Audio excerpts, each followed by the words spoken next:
Maraming salamat talaga sa pagpapatuloy niyo sa amin dito, ha? That's no problem. My poor brother. Don't you feel sorry for him, Jordana? Kung tutuusin, kulang pa sa kabayaran niyan lahat ng ginawa niya sa aking kasalanan. Naida, anak, andito ako para magsumamo sa'yo. Sana bumalik na kayo sa bahay natin. Daddy! Hindi ko kayang mabuhay sa galit, Bernard. Hindi ko kayang bayaran yung sarili. Mahal na mahal pa rin kita, Bernard. O, ano yun? Dumating si Maika dito. Wala silang karapatan maging masaya. And si Mama is happy for them. It's so unfair. Ma'am Celine, may bisita po kayo. Si Sir po. Hi, Celine. Alam mo naman siguro wala na si Angelica dito. Nakikibalita pa rin ako. Well, you know what? If you keep showing your face here, baka akong atakihin sa distress. Ang sarap talaga ng pakiramdam kapag okay na ulit ang lahat, no? Salamat, Andrew. Oh, pwede ka naman bumawi kung gusto mo. Sige pa, basta kaya ko. Go out with me. Wow! Ang ganda-ganda talaga ng anak ko. Ang ganda-ganda mo, anak. Ate, ang pretty mo naman. Parang si Angelica. Ate, hindi po pwedeng sumama na lang ako. Punta ulit tayo sa Carabo kasama Tito Andrew. Anak, naku, no. Hindi pwede. Naku, next time na lang, ha? Si ate na lang muna ang sasama kay Kuya Andrew mo. Bawal nga rin si Mami dun, eh. Kasi, talaga na ang ate. Nay, sigurado po ba kayo na okay lang talaga na lumabas ako kasama si Andrew? Anak, oo naman. Anak, botong-boto ko kay Andrew, no? Pero anak, eto seryoso to, ha? May tiwala ako sa'yo, kaya't pinayagan kita makipag-date. At kay Andrew naman, malaki rin ang tiwala ako sa kanya. Huwag mong kakalimutan yan, ha? Apo.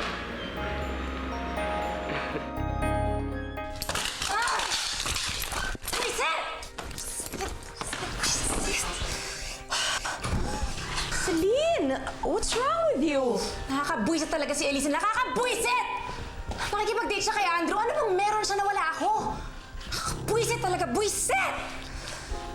Ano pinagkaiba niyong dalawa? Ganito lang yon. She's cheap. You're expensive. Kumbaga sa alak, ikaw, you are rare, fine whiskey. Samantalang siya naman, isa siyang nakakasuka at nakakareglang syoktong. That makes it even worse, Mommy. Nakaka-insulto talaga yung Andrew niyan. Am I ugly? Am I boring? Oh my God, Mommy, I feel like I'm gonna die! Come on, Celine. Ano ka ba? You can do better than that, ha? Matalino ka, ha? Gawan mo ng paraan. Basta ako, ang pinapangako ko sa'yo, hanggat nandito tayo sa bahay na to, walang ibang liligaya kundi ikaw at ako. And I promise you, isusumpa nila ang mga panahon na naging maligaya sila. Okay? Ang ganda ng damit mo, anak. Bagay na bagay talaga sa'yo. Salamat po. O anak, mag-iingin kay ni Andrew, ha? Ito nga palang cellphone ko. Gamitin mo muna yan para mabalitaan mo kami. At ibibili kita ng sarili mong cellphone pag nag-mall tayo. Okay? Salamat po, Nay. Mami, ako din bilan mo. Oh, sige, baby. Bibili ka ng bago mong cellphone din, ha? O talaga? Alis lang ba si Elisa? Hindi man lang ba siya magpapaalam sa amin? Alam ko, pagkatapos ng nangyari, dadaan-daanan niya na lang ba kami? Hindi naman sa ganun, Jordana. Pasensya ka na nga pala kung hindi pa tayo nagkakausap. Pero, tinatanggap ko mga mali ko. At humihingi rin ako ng sorry sa'yo. Ma'am Jordana, ako rin po. All's well that ends well naman. Total, aalis ka. Alam mo si Celine, aalis rin. Bakit hindi ka kaya sumabay na lang sa kanya? Oh, yeah, sure. Dahil na lang kita sa pupuntahan mo. I'd love to have someone in the car with me. Sige. Nay, i-text ko na lang po si Andrew para po hindi niya na lang ako sunduin dito. Okay. Sige. Ingat kayo, ha? Ako na Tawagan mo rin ako, ha? Ingat kayo. Bye, Mom. Celine, take care of my car. Hey!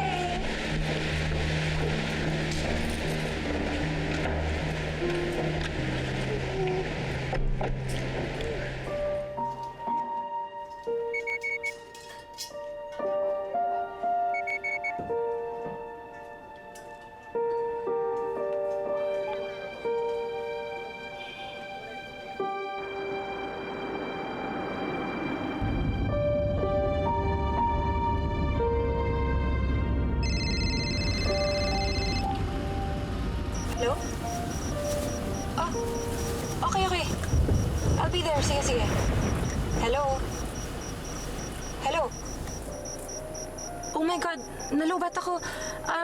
Ella, pwedeng dito ka na lang bumaba? May mga cab naman dito dumadaan. Po? Please, emergency lang, please. Sige na, haka na, please. Kailangan ko puntahan yung friend ko, si Fiona. Sige na, please. Emergency lang, please. Sige na, please.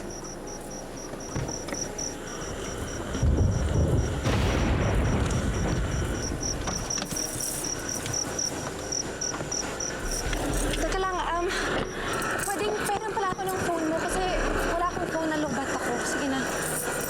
Sige na ngayon, emergency lang, please. Dali na. Okay. Thank you. Have fun, ha? Ingat ka.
Sorry.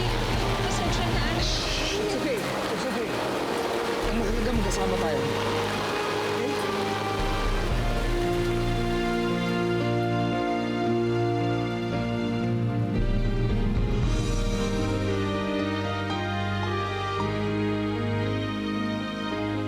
Feeling mo, Ellen, na yan ang ganda-ganda niya. Tingnan natin kung hindi mo magaya yung binti niya sa kakalakad sa lugar na yan. I swear, sobrang haba ng street na yan. Talaga. And what happened to your boylet, Andrew? Ngayon, I'm sure namumuti na yung mata sa kakahintay. He'll be so disappointed, I bet. Disappointed talaga, girl. Are you sure? Kasi parang inamin mo na din na may gusto talaga si Andrew sa katulong niyo. I mean, one cannot be disappointed unless may emotional investment ka sa taong kinadi-disappointan mo. The heck? Ano ka ba? Hindi na uso yung ganyang kabadoyan, no? Amo falls in love with katulong stories. Oh my God. So luma, di ba? That's so true. Yes, and cheers to Andrew, who will soon be mine. Yes. Buti na lang at doon ako nakita kita. Talagang sinadya na tadhana magkasama tayo. Eh, no? May bababa. Sandali lang. Yan. Ano ba? Saan ba tayo punta? Kanina pa nakatakip yung mata ko eh. Pag ako talaga nadapa, lagot ka sa akin.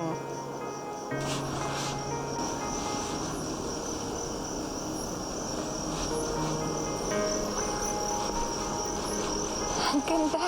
Diba?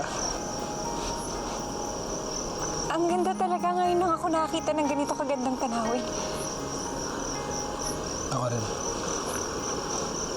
Ngayon ka lang din nakapunta dito?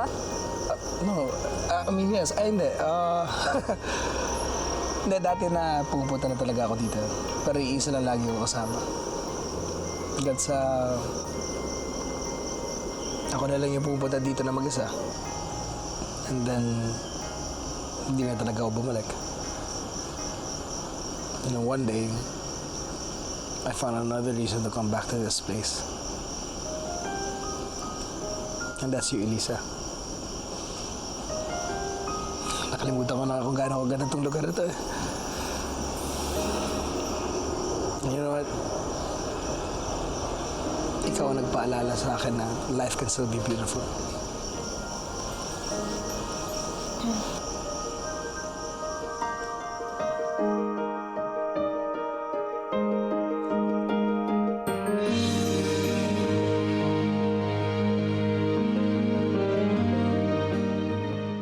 Actually, family friend namin yung caretaker dito eh. Kaya kahit kailan pwede ako pumunta dito. Dito ako tumataba kapag may problema ako. Kahit wala. Kahit, alam mo yun, pag malungkot ka lang, may mga times na ganun eh. Andrew, di ba sabi mo pag nagpupunta ka dito, may kasama ka. Pero ngayon, hindi mo na kasama?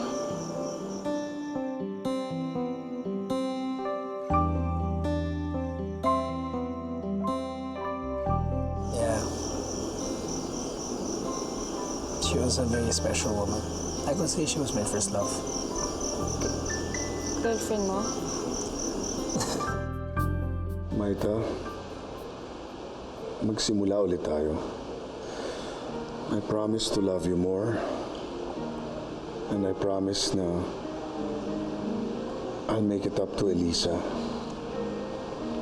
Huwag mo lang akong iwan ulit, please. Hindi na ulit, kailan, hindi na.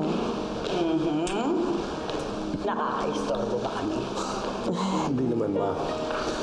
Mabuti na rin na nandito kayo. Kasi nabanggit ni Jordana na binabalak to natin magbakasyon sa ating rest house. Actually, naisip ko nga, it's been a while since nagbakasyon tayo doon. Why not? Actually, marami nga tayong dapat ipagpasalamat at ipag-celebrate. Yes, Ma. God, and we all need to be refreshed. Nako, Mama. Sorry, I can't go with you because, alam mo na, baka hindi na kaya ng katawan ko yung long drive eh. Pero okay lang sa akin na you all guys go. Okay, Iha. You rest well here. Pero kailangan pa-check up ka, ha? Teka, by the way, nabanggit sa akin ng maid na wala pa si Celine. Tsaka si, Elisa, wala dito sa bahay. Oh, saan daw nagpunta? Actually, Ma, kaya nga gising pa kami. Kasi sinamahan ko si Maita na intayin sila. Magkasama yata sila ni Andrew. Well, I'm not worried. She's in good hands. Night. Good night. Night, Ma. Good night, Jordana. She was my best friend.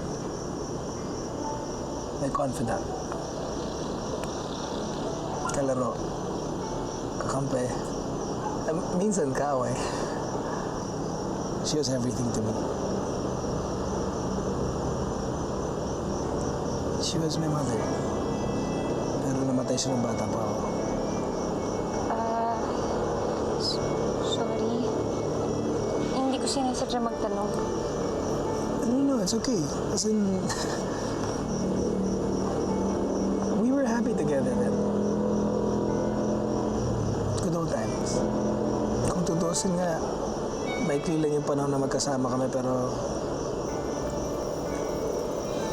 it seemed like forever. Imagine mo yun, araw-araw magkasama kami. Araw-araw ng buhay ko. Breakfast, lunch, dinner.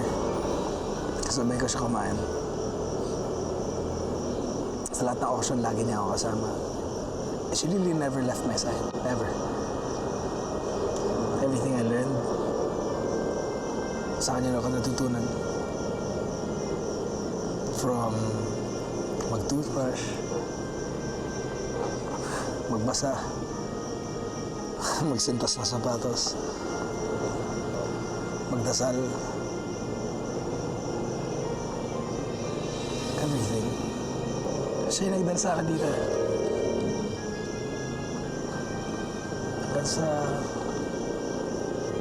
Hanggang sa isang iglap. She was gone. Nung buhay pa siya, naisip ko na lagi ako may makakasama. Pero nung namatay siya, na-realize ko na habang buhay rin ako mag-iisa.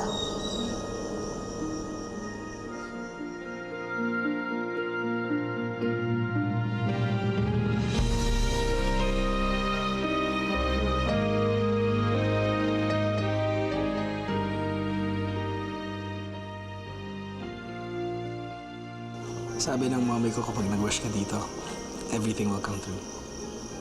Eh, bata pa ako nun, diba? So, wish naman ako ng wish. Paano ka mag-wish? Kung mo, pagtatawanan. Hindi. Sige.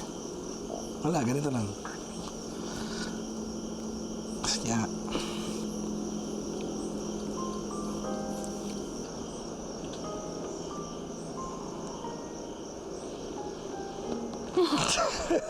sabi kasi huwag mo akong tatawanan eh. Eh, ano namang wini-wish mo noon? Wala akong ano, no. Bata pa ako nun eh. Laruan, barilan, books, bagong sapatos, insignificant things. Dapat pala yung mga winish ko nun eh, lasting happiness. Gusto ko lang naman maging masaya eh.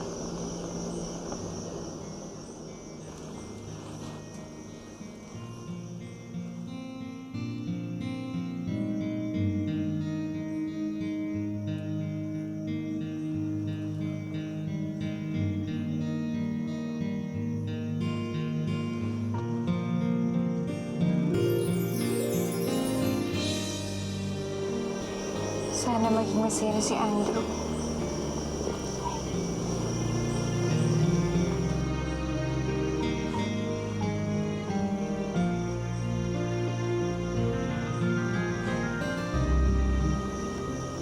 I'm happy now. With you.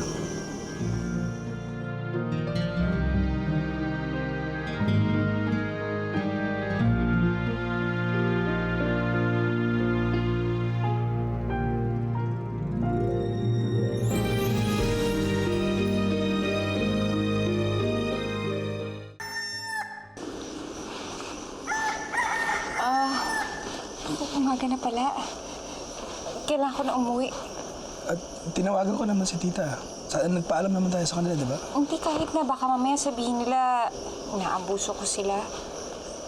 So, hatid na kita? Ayaw mo muna mag-breakfast. Ang sarap na food dito. Okay lang ako, Andrew. Salamat sa lahat, ha. Layang ka na naman. Thank you ko ng thank you. Sisingilin na kita niyan eh. Naku, dapat magpasalamat sa Elisa.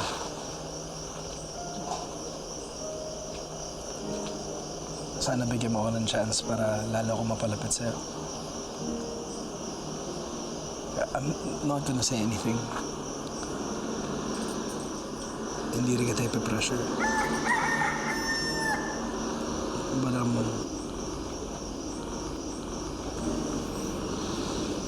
hoping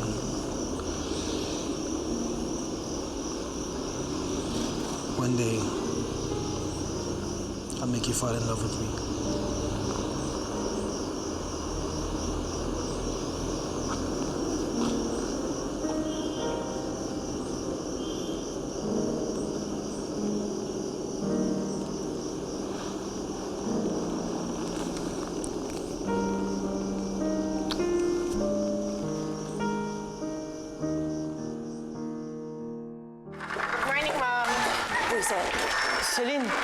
Celine for you.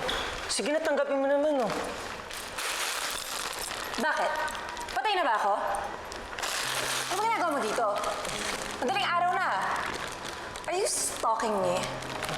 Actually, I was just passing by. Naisip ko na dumaan dito. And I just wanted to see you. Well, sorry ka na lang. Kasi ako, ayaw na kita makita. Wala ka kaya. Sinabunan mo tayo. Ako. We're going on a trip. Sama ka naman sa amin. Maraming salamat. I really had a good time. Sana ikaw rin. Sige, mauna na ako ha.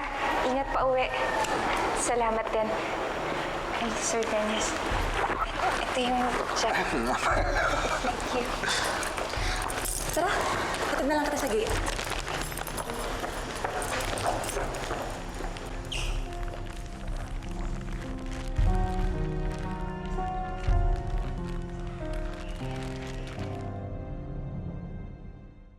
Yay! Ate, swimming tayo later, oh. Ano naman? Swimming tayo. Swimming. Okay, we'll go ahead. Sige ma, dadaan lang kami sa opisina, then we'll follow you. Okay. Drive safely. Oh, mag-ingay sa biyahe, ha? Huwag mong papabayaan tong kapatid mo, Elisa. Sige, Bye, Mommy. Okay, anak. I'll see you. bye, maingat kayo. Sunod na lang kami. Okay. Ingat sa maneho. Ingat din po. Bernard. Let's go. Ay, nako. Ako tong nagplano, ako tong naiwan eh, diba? Kasi naman, Ma, bakit pa kasi ayaw niyong jumoin? Basta ako sama ako, para mabanayan ko si Andrew. Celine, let's go. But it's okay, Lola. I'll just wait for Andrew na lang. Habol na lang po kami. Okay. Jordana, ikaw nang bahala dyan, ha? Okay po. Okay. Take care. Enjoy.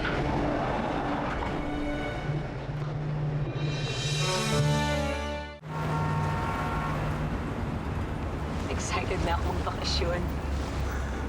I'm happy that you're excited. Matagal-tagal na rin tayo hindi nagbabakasyon eh. I think tama-tama lang ang timing natin.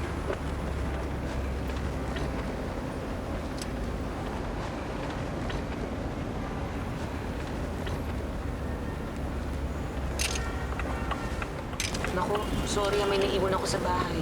Ha? Okay. Ano yung malapit pa naman tayo? Balik na lang ako. Okay, thanks. Sure. Well, I'm just alone here. Okay lang naman sana sa akin, no? Kaya lang, I can't even go shopping. Ano ba naman yun? Ay, naku, ewan ko, I feel so poor and useless. Pagkatapos mga kaguluhan dito sa bahay, di ba? Hindi ako makatsyempo kay Mama. Ngayon, nagbakasyon pa silang lahat. Paano na yun? Basta, you know what? I just need you to produce all the usual stuff. Peking papel, peking results, peking lab results, yung lahat ng mga ganon. Alam mo, inisip ko nga, bakit hindi kaya natin gawin pang aggressive yung stage ko? Imbis na stage 2, gawin na nating stage 3 cancer para talaga malala. Ano ka ba naman? Alam mo naman, yun na lang ang paraan ko para kumita ako, di ba? Ang pamemeke ng sakit ko para mahututan ko si Mama. Ibig sabihin, nagsasakit-sakitan ka lang?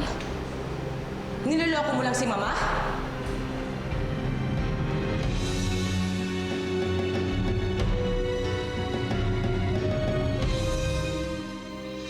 Rinig na rinig ko na pinipeke lang niyang lahat para perahan si Mama. Kami pamilya mo, gaganunin mo! Dapat malaman to agad ni Mama. Baka balitan na pa tayo ng babaeng yan. Bilisan mo! Hello, Ma! Bernard, Lumas ka nga muna. Maghanap ka ng pizza place. Ma'am, bundok na ho itong lugar na ito eh. Problema ka ba yun? Paano ho si Angelica? Ako na muna bahala sa pinsan ko. Daddy, Tita, and I want to Hanggang dyan lang kayo! Tigilan mo na to! Who wants to go first? Me. Asa naman? No! Don't listen to her! No!